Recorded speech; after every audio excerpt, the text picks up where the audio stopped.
October 3, 2024. 2:27 a.m.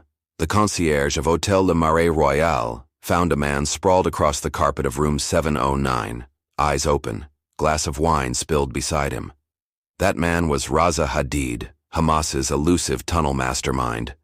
43 seconds later, a black Citroën with diplomatic plates eased to the curb, its headlights dimmed, engine whispering. A pair of men in civilian coats stepped out. Both carried the stillness of those trained to disappear before they're seen. Hadid was the ghost of Gaza's underground war, architect of the tunnels that swallowed Israeli soldiers and rearmed militants under ceasefire smoke. To Hamas, he was a savior. To Mossad, a walking death warrant that had eluded them for 7 years. A single red dot appeared on his room's drape, vanished, then flickered again, barely perceptible amid the rain-blown neon. Down in the hotel bar, a woman stirred her drink, her reflection watching the hallway camera feed on a phone hidden under her scarf. Outside, Paris moved in careless rhythm, laughter, taxis, perfume, the murmur of tourists. But beneath that glitter, something cold was tightening. An invisible hand was drawing a circle that would close before sunrise. At 11:59 p.m., the fire alarm tripped. Guests shuffled out in confusion. Hadid hesitated, grabbed a leather folder and stepped into the corridor. He never saw the man leaning against the exit door, the one who whispered into his sleeve. Target confirmed. Phase 1 green. What unfolded next would turn a Parisian hotel into the silent stage of an operation Israel would never acknowledge, and Hamas would never forgive.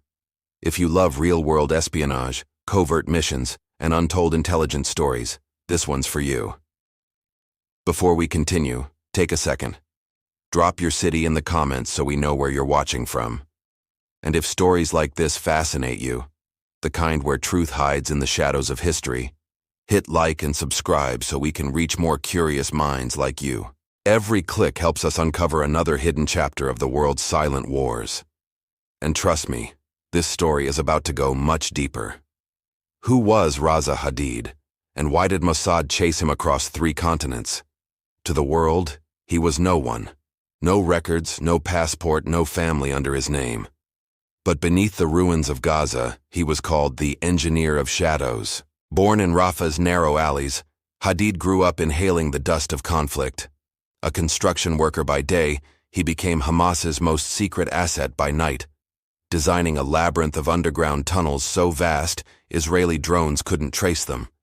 Each tunnel meant weapons in, hostages out, and power that could defy an army. For years, Mossad had tried to find him, tracking whispers through Cairo, Beirut, and Istanbul. Each lead vanished in smoke, until one coded message intercepted by Unit 8200 revealed something impossible. Hadid was in Paris, under diplomatic cover, negotiating with a European arms syndicate. That discovery ignited a decision that bypassed politicians and echoed through Tel Aviv's most secretive corridors. Eliminating him would mean decapitating Hamas's tunnel command, but it would also mean conducting a covert kill mission on European soil, risking global outrage if exposed. But who authorized it? Why Paris? And how did an operation designed to look like a simple extraction turn into one of Mossad's most intricate urban hunts? To understand that night, when rain-slicked Parisian streets hid a nation's vengeance, we must first understand the world that created Raza Hadid and the quiet wars fought beneath our feet. By the early 2010s, the Middle East was a pressure cooker of collapsed states, rising militias, and proxy conflicts that blurred borders and allegiances in lethal ways. Western strategies struggled to keep pace with fast-moving regional dynamics and fragmented authority. Israel, surrounded by hostile non-state actors and wary states, prioritized preemption and surgical intelligence to protect its population against asymmetric threats and tunnel warfare. Its doctrine emphasized covert action, technological edge, and surgical strikes without provoking. Palestinian politics were fractious. Hamas governed Gaza with a militant socialist synthesis, while the Palestinian Authority held limited sway in parts of the West Bank. Economic blockades, repeated conflicts, and internecine rivalry hardened networks that outsourced military expertise to clandestine engineers abroad. The broader global stage mattered. U.S. influence waxed and waned amid shifting priorities while Russia and regional powers pursued footholds through proxies. Iran funded militias. Syria's fragmentation created corridors for arms, expertise, and covert transit and networks. European cities, Paris among them, had become chessboards for diaspora politics, fundraising, and low-profile meetings between operatives, technocrats, and smugglers. Intelligence services monitored these nodes closely, but legal constraints and public scrutiny complicated clandestine operations on continental soil during peacetime ambiguity today. Technological change reshaped espionage. Satellite imagery, signals interception, and cyber trails reduced some mysteries while creating new blind spots exploited by human tradecraft. Mossad boosted human and tech surveillance, coordinating with partners to map transnational networks and safehouses invisibly deployed. Tunnel warfare emerged as a tactical equalizer. Designs that moved vertically and horizontally beneath battlefields defied aerial surveillance and neutralized superior firepower. Hamas invested in civilian engineering talent, repurposing construction expertise into offensive logistics and subterranean resilient strategies against sieges routinely. Individuals who designed such systems acquired outsized strategic value. Neutralizing a single mastermind could degrade operational capacity and reshape battlefield outcomes. Therefore, intelligence agencies prioritized identification, cultivation, and when necessary, removal, balancing tactical gains with diplomatic fallout in crowded urban centers. Mossad's history of extraterritorial operations set a precedent. Covert teams executed precision captures, assassinations, and disappearances when states perceived existential threats. Such missions were politically explosive yet operationally discreet, often denied publicly, while altering adversaries' command structures in silence and deterrence. European legal norms constrained kinetic action, forcing agencies to rely on subterfuge, false identities, shell companies, and diplomatic channels to mask intent. Yet transnational criminal networks and lax paperwork sometimes provided cover for logistics, enabling operatives to move people and materiel discreetly. Intelligence tradecraft adapted, surveillance blended physical tails with technical monitoring, and legal advisors walked a tightrope advising plausible deniability and international law. In capitals, diplomats argued consequences while analysts built kill chains, identifying nodes worthy of disruption without igniting open conflict. Regional alliances were fluid. European tolerance for political refugees clashed with homeland security concerns, complicating extradition and intelligence sharing agreements. Meanwhile, rival powers exploited grievances to fund proxies, further muddying attribution and increasing the risk for operatives stationed far from home. Against this tapestry, Raza Hadid's expertise was rare.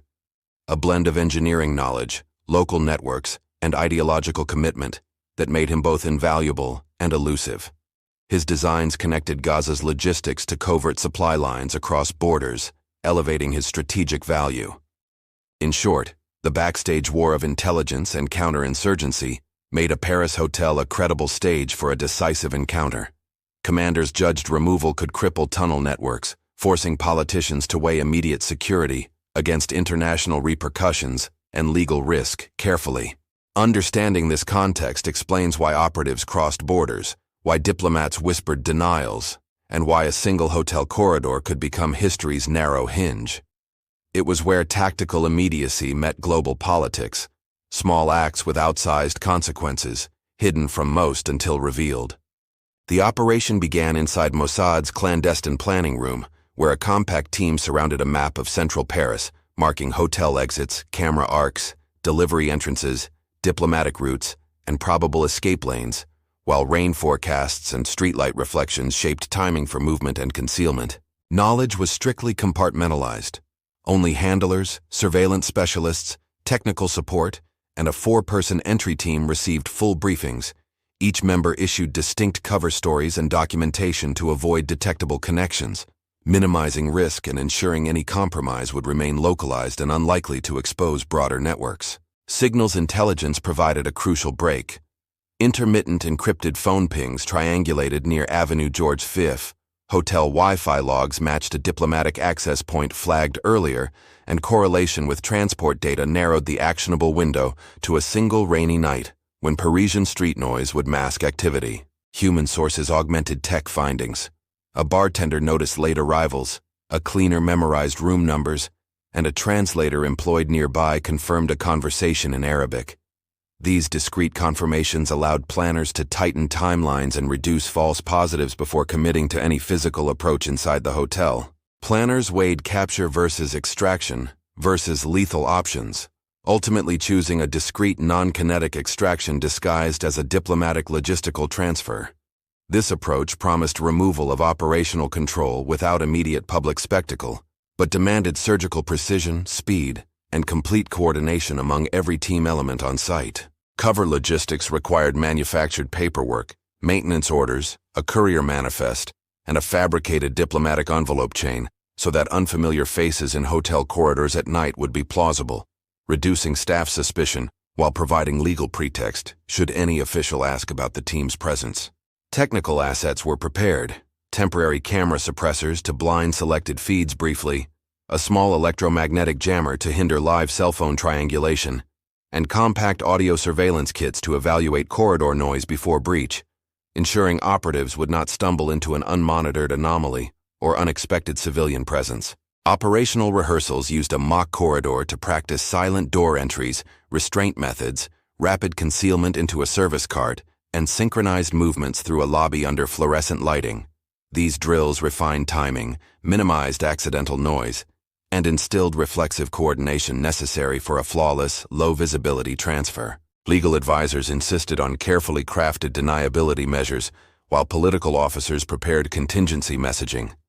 Operators accepted the political risk, arguing operational necessity, and diplomats drafted reactive statements to present to French authorities to shape the narrative should the mission be detected or interrupted publicly. Phase timings were explicit.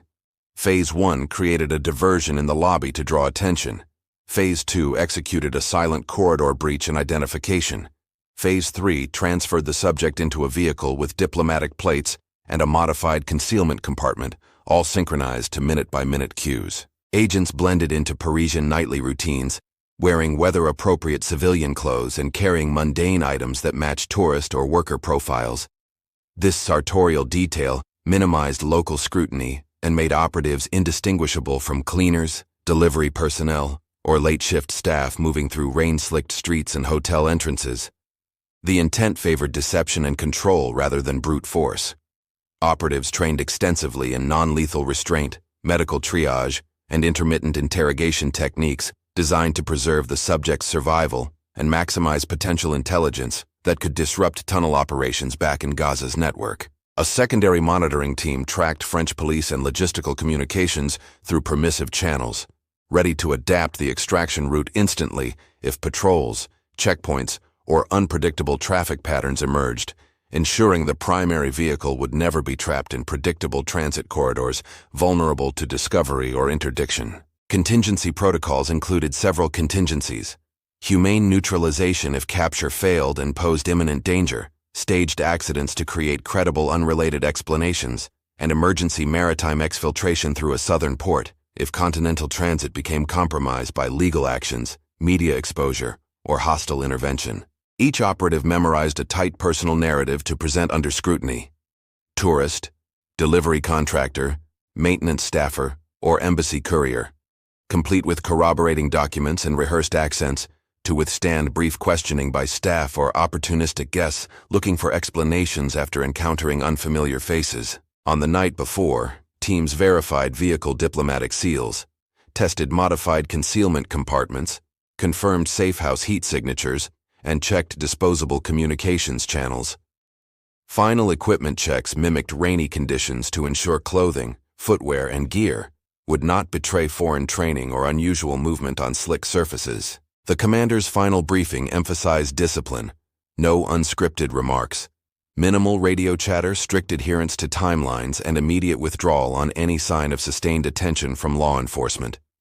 Each team leader acknowledged the political costs of deviation and accepted responsibility for measured, precise execution. At 22:30, the components dispersed into Paris with roles-locked surveillance teams to vantage points entry teams approaching the hotel, under manufactured reasons, and extraction drivers idling at predetermined intervals. The operation moved like a quiet gear mechanism designed to close around its designated target with surgical timing. January 15th, 02:12 a.m. Room 908's corridor smelled of wet carpet, heated air, and distant diesel. Surveillance feed showed Hadid alone, window curtains half drawn. Outside, a delivery cart rattled. Inside, shadows smoothed into deliberate shapes. Timing depended on synchronized footfalls. At 02:18, Phase 1 began. A staged power trip plunged part of the floor into fluorescent flicker. Lobby noise amplified. Guests murmured. Elevators hummed uncertainly. Two operatives created a distraction near the concierge while others moved toward service corridors, breathing measured. A cleaner's trolley blocked a narrow camera angle as an operative, posing as maintenance, glided past.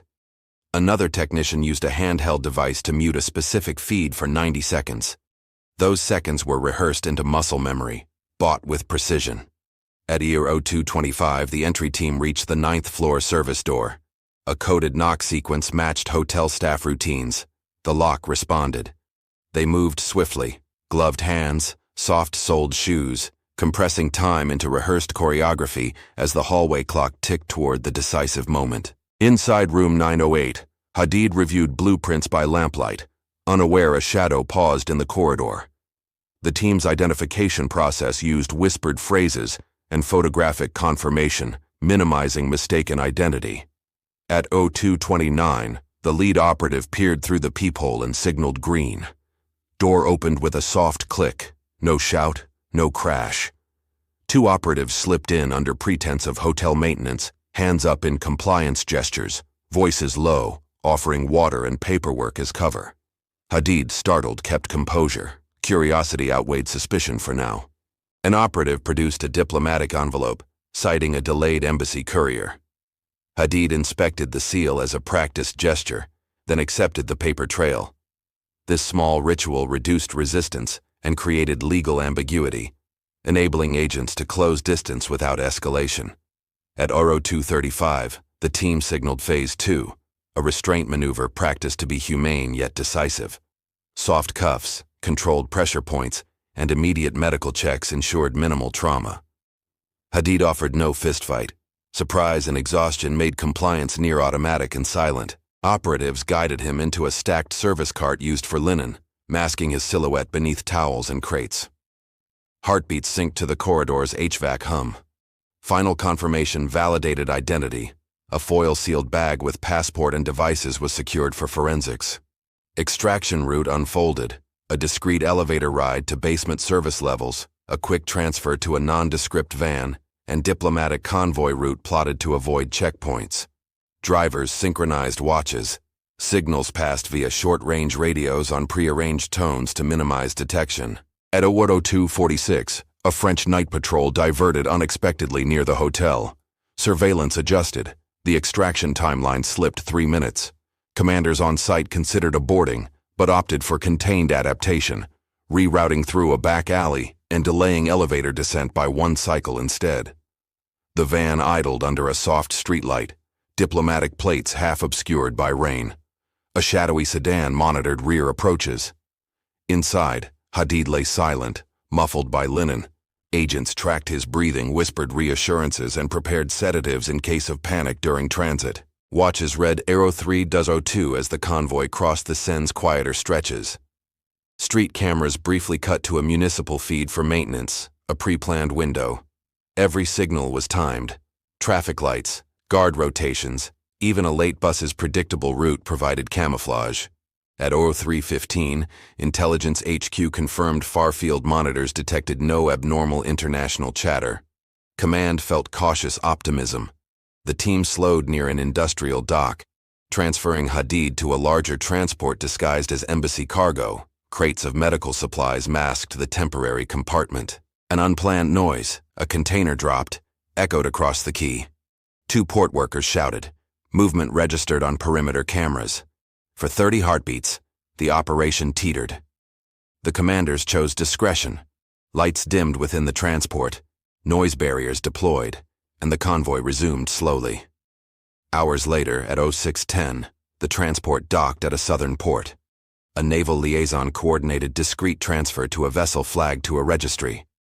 Weather blurred horizons. Agents wore maritime coveralls. The final sea leg offered fewer checkpoints, reducing exposure. At 09 hour, as dawn stained the horizon, the vessel slipped into open water. Brief onboard debriefs collected initial intelligence. Hadid, sedated but lucid, answered limited questions about tunnel schematics and recent contacts. Every answer was recorded, encrypted for analysts ashore. By noon, analysts identified changes to Gaza's tunnel ingress points that could be surveilled and interdicted. Planners shifted focus from immediate elimination to long-term disruption. Mapping supply lines and black market contacts revealed in Hadid's notes became targets for follow-up covert actions. Back in Tel Aviv, political staff debated public messaging while intelligence briefed ministers on legal calculations. The mission's success provided crucial leverage, but created diplomatic obligations. Officials prepared deniable statements, legal notes, and contingency plans for potential exposure in courts. Mission outcome. By 14th File, Operational Command declared the extraction successful. Hadid was removed from immediate operational control. His capture yielded intelligence that would, in months, enable targeted interdictions of materials and personnel tied to Gaza's subterranean network. By dawn, Paris woke to whispers. Hotel staff puzzled by unexplained traffic, guests murmuring about a late-night disturbance, and police logging an unusual diplomatic convoy departure near Avenue George V, notes that would ripple through intelligence circles and rumor networks. A terse statement from French police acknowledged an ongoing inquiry, stressing procedural confidentiality. Israeli spokespeople remained silent, issuing no confirmation nor denial, while anonymous officials hinted at a significant intelligence breakthrough that would immediately reshape operational planning against subterranean networks. News feeds filled with speculative threads. Pundits debated legality and sovereignty. Commentators raised alarms about foreign operations on metropolitan soil, while social platforms amplified eyewitness accounts, forged documents, and conflicting photographs that muddied timelines and rapidly heightened diplomatic anxiety between capitals. Hamas issued an angry communiqué describing an attack on its network, denouncing foreign aggression and vowing retaliation. Leaders framed the incident as proof of ongoing targeting of Palestinian infrastructure and mobilized sympathizers to rally media, legal, and political resources internationally. In Jerusalem, ministers received classified briefings. Military analysts praised the tactical intelligence yield, while diplomatic teams cautioned against public disclosure that could complicate relations with European partners, emphasizing careful messaging to preserve plausible deniability and avoid escalation in sensitive forums. Within days, law enforcement in multiple countries executed search warrants targeting suspected procurement networks. Banks froze suspicious accounts, and a handful of low-level facilitators were detained, their interrogations promising leads that could unravel supply channels directly feeding Gaza's subterranean projects. European politicians faced pressure. Opposition leaders condemned covert foreign actions, civil liberties groups questioned surveillance overreach, and ministers promised inquiries. The episode drove a fractious debate about balancing counterterrorism with sovereignty, legal oversight, and diplomatic norms across national parliaments broadly. Conspiracy narratives proliferated. Leaked audio, doctored images, and anonymous tip lines fed competing stories about complicity, rogue elements, or state sanction.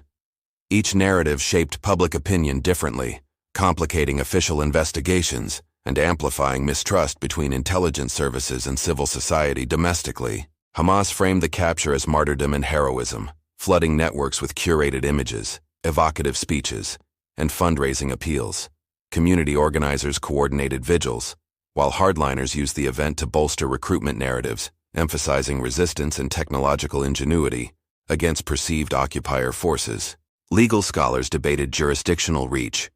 Could a foreign clandestine capture on metropolitan soil qualify as kidnapping or legitimate counterterrorism under international law? Courts, defenders, and prosecutors began compiling frameworks for possible extradition, diplomatic immunity claims, and transnational criminal liability carefully. Within intelligence communities, operatives celebrated the tactical win privately, but senior analysts cautioned against complacency, stressing that one capture would not end tunnel engineering. Follow-up operations, surveillance, and patience would be necessary to translate immediate success into sustained strategic advantage. Public opinion hardened along existing fault lines. Some hailed the operation as essential defense, applauding action. Others warned of moral cost and diplomatic fallout, arguing that covert killings abroad risked international isolation and emboldened adversaries to portray Israel as lawless. By week's end, an anxious quiet settled across diplomatic backchannels. Investigations continued, covert follow-ups planned discreetly, and civilians resumed routines, though many watched hotel corridors and embassy vehicles with renewed suspicion, knowing modern wars could erupt inside everyday public spaces now. In the weeks following the Paris operation, the story began to fracture. Official records remained sealed, and every retelling contradicted the last. It was no longer an operation. It became legend, each version reflecting the agenda of those repeating it. The Israeli narrative, circulated quietly among Allied briefings, described a clean surgical intelligence success. No shots fired, no casualties. A flawless extraction that neutralized a key architect of Hamas's tunnel network. Diplomats privately called it a masterpiece of precision diplomacy. But European intelligence sources disagreed. Some claimed Hadid was never captured alive. They insisted an altercation occurred in the hotel corridor, quick, brutal, and fatal. According to this account, Mossad agents staged a disappearance using emergency medical transport as camouflage. Another version, allegedly leaked by a former French counter-terrorism officer, suggested Parisian authorities were tipped off mid-operation but chose to look away, preferring silence over confrontation. France had long cooperated quietly with foreign services when discretion served stability. Palestinian accounts told an entirely different story. They claimed Raza Hadid anticipated his hunters, leaving a decoy in Paris while escaping via Istanbul days earlier. In this version, Mossad captured an engineer's double, not the real mastermind behind Gaza's tunnels. Anonymous footage later surfaced online. Grainy elevator footage of men in maintenance uniforms timestamped the night of the operation. Investigators confirmed it was genuine but inconclusive. No faces clear enough to identify, no proof of Hadid's fate, only silence and speculation afterward. Meanwhile, a French parliamentary subcommittee pressed for answers about violations of sovereignty and intelligence overreach. Ministers offered evasive statements. Files disappeared. The investigation dissolved quietly months later, replaced with diplomatic dinners and unspoken apologies between embassies, restoring calm without clarity. Independent researchers tried reconstructing timelines through leaked communications, but encrypted data and fabricated sources blurred truth. Some theorized the operation was exaggerated, even invented, to intimidate militants, an elaborate psychological warfare campaign disguised as a factual success story. Ethical debates erupted within Israel's own academic circles. Professors questioned whether targeted abductions in neutral nations eroded the moral foundation of security policy. Can a democracy remain pure while defending itself through shadows? Asked one retired intelligence ethicist in Tel Aviv. Others countered, survival demands what purity forbids. For them, the Paris mission represented a necessary, reluctant evil, proof that restraint in asymmetric conflict invites vulnerability, and only decisive, deniable action maintains deterrence. Between these two poles lay the real dilemma of modern espionage. Diplomatic cables hinted at backdoor settlements, compensation for disrupted operations, confidential assurances to French authorities, and unspoken trade-offs between intelligence cooperation and public amnesia. Europe's governments, facing terrorism fears, preferred closure over confrontation, burying controversy beneath bureaucratic dust. Media narratives mutated over time. Documentaries dramatized events with fictional composites. Anonymous insiders published memoirs that blended truth and invention. The line between evidence and embellishment dissolved, feeding a global appetite for spy intrigue more than historical accuracy or accountability. Even within Hamas's circles, contradictions deepened. Some insisted Hadid was martyred, others whispered he lived under protection in a friendly state, continuing his designs underground. His supposed reappearances, grainy photos from Istanbul, blurred faces in Amman, kept the myth alive and useful. Years later, declassified documents referenced Subject 908, status, indeterminate. Intelligence historians debated whether that meant dead, detained, or disappeared. None agreed. The operation remained an inkblot test of belief, each faction seeing validation for its version of justice and truth. What truly happened inside room 908 may never be known. Perhaps that's the point. In the world of espionage, uncertainty itself becomes a weapon, one that can frighten enemies, protect allies, and keep history safely trapped between denial and myth. Militarily, the operation reshaped the balance underground. Within months, Israel detected decreased tunneling activity and intercepted fewer shipments of reinforced steel, fuel, and explosives. The capture, or elimination, of Raza Hadid disrupted Gaza's subterranean chain of command more than any airstrike ever had. Operational analysts credited the mission with severing communication lines between Hamas's engineering wing and its suppliers. Without Hadid's mathematical precision and logistical discipline, new tunnels collapsed prematurely. Smugglers, once confident, hesitated to move cargo under increased digital and human surveillance simultaneously coordinated region-wide. Strategically, Mossad's victory reinforced Israel's doctrine of long-reach deterrence, the notion that geography offers no sanctuary. Adversaries learned that even foreign soil, be it Paris, Amman, or Kuala Lumpur, could no longer guarantee anonymity or immunity for key operatives anymore. For Hamas, the blow was both symbolic and structural. The organization shifted resources toward cyber operations and drone procurement, temporarily halting large-scale excavation projects. Engineers sought redundancy and compartmentalization to prevent single-point failures from paralyzing entire tactical networks unexpectedly under pressure. Internationally, the fallout was double-edged. Allies admired Mossad's reach and precision, but diplomats lamented the precedent of extraterritorial abduction in a NATO member state. Trust wavered quietly, and intelligence-sharing agreements were renegotiated with clauses emphasizing notification, oversight, and mutual accountability. In Europe, internal intelligence services reassessed their vulnerabilities. New interagency protocols emerged: surveillance of dual-purpose engineering firms, cross-border watch lists for procurement patterns, and restrictions on diplomatic transport exemptions, subtle bureaucratic ripples born from one silent night's unacknowledged operation. Meanwhile, Iran and Hezbollah interpreted the Paris episode as escalation. They invested heavily in counter-surveillance, new safe-house architecture, and decoy operations designed to confuse pattern recognition. Shadow wars multiplied, transforming quiet European suburbs into unmarked fronts of rival intelligence operations. Inside Israel's defense establishment, analysts debated whether tactical brilliance outweighed diplomatic cost.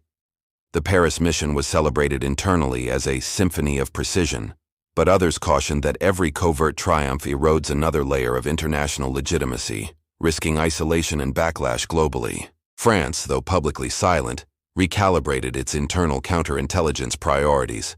Covert cooperation with Israel continued under deeper secrecy, accompanied by greater caution. Politicians demanded tighter vetting of friendly missions, insisting that partnerships must never bypass national consent again, even for aligned security goals. Economically, the mission's intelligence harvest produced measurable results. Intercepted shipments, seized accounts, dismantled intermediaries. Arms trafficking profitability dropped, forcing militants to rely on costlier, riskier suppliers. Gradually, economic strain replaced kinetic destruction as a new weapon in Israel's asymmetric strategy effectively. Academics later likened the operation's effects to a chessboard shift, one key piece removed, forcing adversaries into reactive defense. But chess analogies obscured the chaos of espionage, where unseen hands move pieces, remove them, or rewrite the board entirely. Publicly, Israel denied all involvement, maintaining the ambiguity essential to its deterrence image. Ambiguity nurtured myth, myth nurtured fear, and fear itself became a strategic asset, deterring action without explicit threats, a weapon as effective as bullets or drones consistently. Inside Hamas, Factional blame began. Rival commanders accused one another of leaks and betrayal. Trust frayed. Engineers operated in isolation, paranoia replacing collaboration. Even without further strikes, the psychological effect achieved what military pressure often couldn't: fragmentation within adversarial command. In intelligence circles worldwide, the Paris precedent became shorthand for bold covert precision, with heavy political collateral. Courses at military academies analyzed it not for its tactics, but for its consequences. The invisible costs paid in diplomacy, perception, and legitimacy afterward. Ultimately, Mossad's triumph carried paradox. Operational perfection born from moral compromise. The mission achieved every objective except silence. Whispers endured, distrust grew, and the world's shadow wars edged closer to daylight, where precision loses purity, and victory demands forgetting what made it possible. Years later, the Paris operation, unofficially dubbed Operation Marée Noire, became a ghost in global intelligence folklore. It was never confirmed, never denied, yet studied in whispers by officers and historians as a model of precision balanced on moral quicksand. In Israeli defense circles, the operation's files remained sealed under national security clauses. But inside training academies, instructors referenced the hotel doctrine, the principle that a perfect mission leaves no sound, no witnesses, and no definitive version of events ever. For Mossad veterans, it symbolized the agency's zenith: coordinated timing, flawless execution, and high-value extraction without open conflict. But younger operatives viewed it differently, a haunting reminder that invisible victories still leave visible scars in public trust worldwide. In Gaza, Raza Hadid's name became legend. His story was reshaped by propaganda into that of a martyr engineer, immortalized on murals, his tunnels mythologized as monuments of defiance. Even those doubting his survival used his name as symbol of continuity. Western filmmakers soon discovered the story's cinematic allure. Streaming documentaries dramatized the Paris disappearance, blending reenactment with speculation. Former intelligence officers, disguised by shadow, offered contradictory testimony, each version feeding an audience hungry for mystery, not necessarily truth anymore. Intelligence theorists debated its doctrinal implications. Some argued Marée Noire proved covert action's necessity in hybrid warfare. Others warned that normalizing extraterritorial abductions eroded global norms, turning diplomacy into theater and allies into nervous observers unwilling to fully trust. Moral philosophers questioned the cost.